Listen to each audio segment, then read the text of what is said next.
What happened in Episode 4 of Westworld Season 2, The Riddle of the Sphinx? Which timelines were we looking at, and how does it all tie together? Hi everyone, this is Robert. Welcome to Deep Geek. This video is brought to you with the support of my amazing Patreon community. Please do check out the link to my Patreon page if you're interested in supporting Deep Geek, or joining up for some exclusive audio content. And do consider subscribing here if you enjoy the video.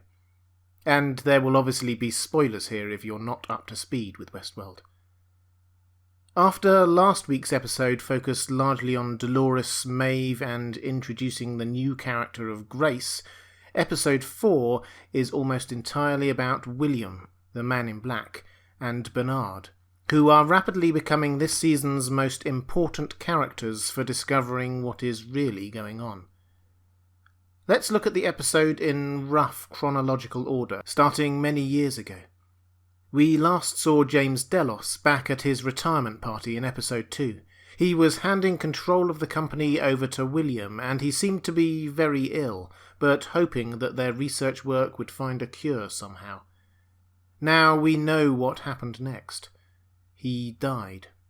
Incidentally, we also learned that Logan died from an overdose not long after. We saw him shooting up and drinking heavily at that party, so perhaps that's no surprise. Anyway, the grand plan appears to have been to take a copy of James Delos's mind and map it into a host body. This seems to have been a success, but they couldn't make it stick. At some point he would plateau or start glitching. Over the years they managed to extend the time he had in each body up to 35 days eventually, before they had to destroy that body and start again.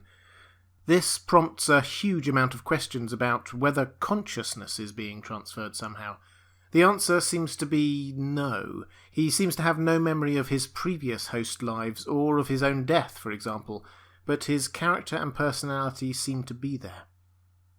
The implications of all this are actually quite far-reaching. It means that the organisation's grand plan has not reached fruition. There are almost certainly other parts to this plan, but the future world plot of replacing guests with clone hosts and sending them back into the real world hasn't been happening.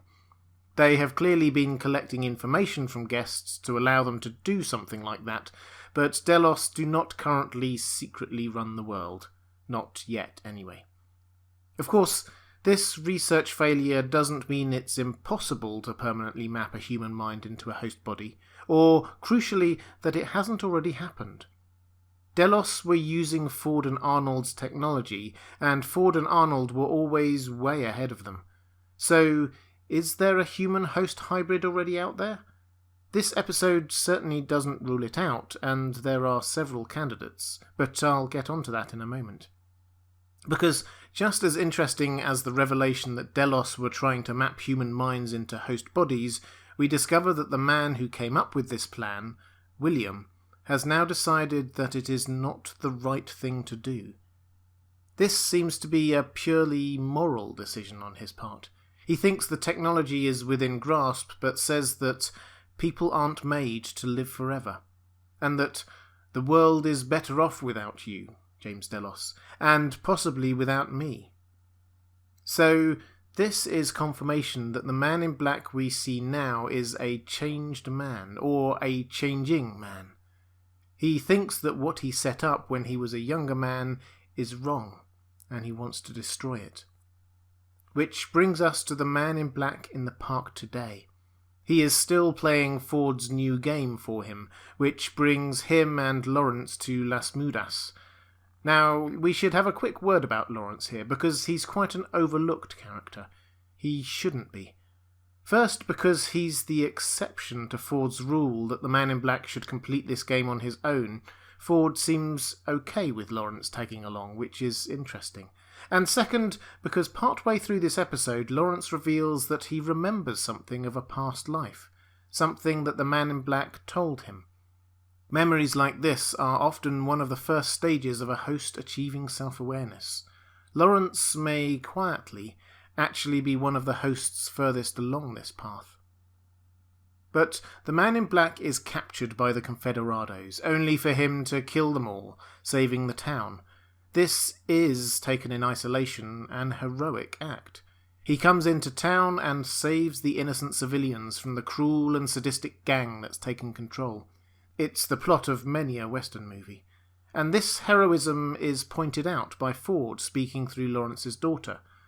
This is the third time this season that Ford has spoken directly to the Man in Black like this. He's taking a very active interest indeed from beyond the grave. And he again gives the Man in Black some cryptic advice, telling him that if he's looking forward, then he's looking in the wrong direction. This sounds similar to the advice that he gave through the child Ford host, that the Man in Black's game begins where you end and ends where you begin. Taken together, and particularly in the context of us seeing the Man in Black starting to regret the mistakes of his younger days, it's pretty clear that this game of Ford's is an attempt to get the Man in Black to look into himself and face the decisions he made as a younger man.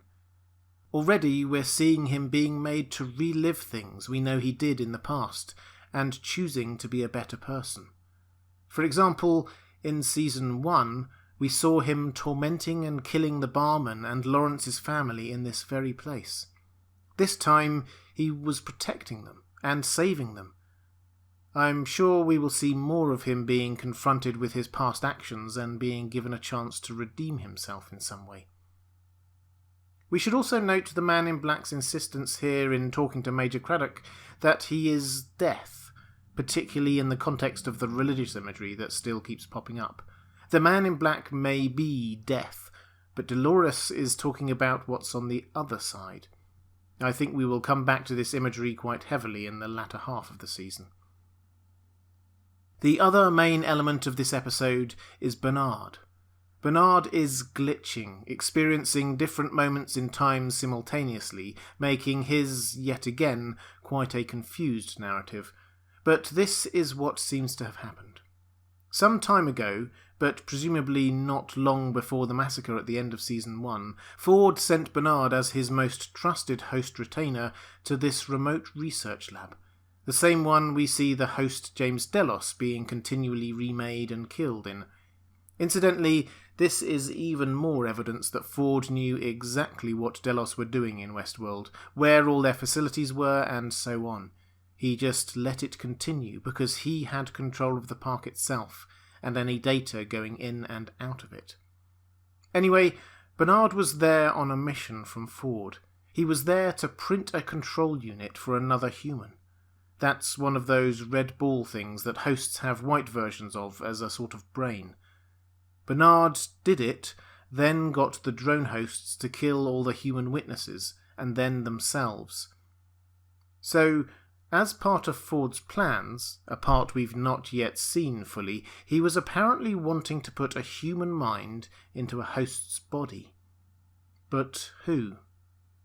We don't know, but it could have been Ford himself. That would explain why he was so relaxed about being shot at the gala, or perhaps putting Arnold properly into Bernard, which would explain how the glitching Bernard seems to be remembering some of Arnold's memories. I'm sure answers will come later in the season. But the other bit of Ford's plan was to get Bernard back to that research lab. He wants him to remember. Ford, as ever, conducting events from behind the scenes, uses Clementine to get Bernard there, which is also where he left Elsie after kidnapping her on Ford's instructions last season. Between them, Bernard and Elsie figure out what has been going on there, noting that the data being manipulated here looks similar to what was put in Peter Abernathy's head. So that's what Charlotte Hale has been trying to smuggle out of the park, or at least part of it. The code for making human-host hybrids. During the course of this little adventure, Elsie patches up Bernard. This seems to have stabilised him. He's no longer leaking fluid from his ear, and his shakes have gone. But he had already suffered serious damage, so the glitching continues. There will be more time slips and possibly some of the other symptoms we heard read out in episode 1 of this season. In short, he can no longer be trusted as a reliable source of information about what's really going on at that point in time. Anyway, Elsie and Bernard have now teamed up and are heading to the Mesa hub. Finally, let's talk about Grace and the Ghost Nation. We find that, as predicted, the Ghost Nation have been trying to round up and protect the innocent civilians in the park following the massacre. This is why they've held on to Stubbs, although he will presumably be freed or escape at some point, and also why they captured Grace and tried to get hold of Lee Sizemore. The Ghost Nation were always Ford's favourite tools in the park, so presumably this is his doing.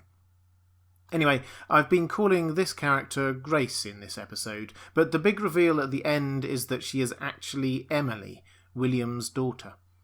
We don't know huge amounts about Emily. We saw her as a girl at her grandfather's retirement party, and then we heard from the man in black that she apparently blamed him for causing her mother's suicide. At which point there seems to have been a complete breakdown in communication between the two of them. But she seems to be well known around the park. Stubbs certainly knows who she is, and part of the reason why she is there now, surely, is to confront or engage with her father. This has to be another part of the Man in Black's journey this season, facing up to who he has been and what he has done through the eyes of his daughter, who will have seen the philanthropic family man as well as the ruthless businessman who disappeared for months on end into Westworld. I'm sure over the next episode or two we will see her try to find out who he really is, deep inside, which will be another important step in his redemption story arc. But the one unseen thing that connects all of these storylines in this episode is Ford. He got the Ghost Nation to protect the innocent guests, including Emily. He's been interacting directly with the Man in Black through Lawrence's daughter, and it was him who made Bernard go to the research facility the first time around, and then got him back there again through Clementine. So perhaps the big reveal here is just how all-encompassing Ford's control over the events of Season 2 is. One wonders how much further it will stretch. But what did you think of Episode 4? What did I miss? Let me know in the comments below. I'll be covering all of Season 2 of Westworld with these episode explanations, pre-show live streams to discuss what's really going on, and theory videos. Please do subscribe and make sure your notifications are turned on if you enjoyed this video.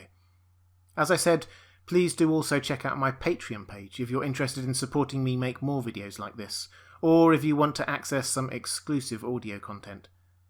Thanks for watching. That's all for this time. I'll see you again soon.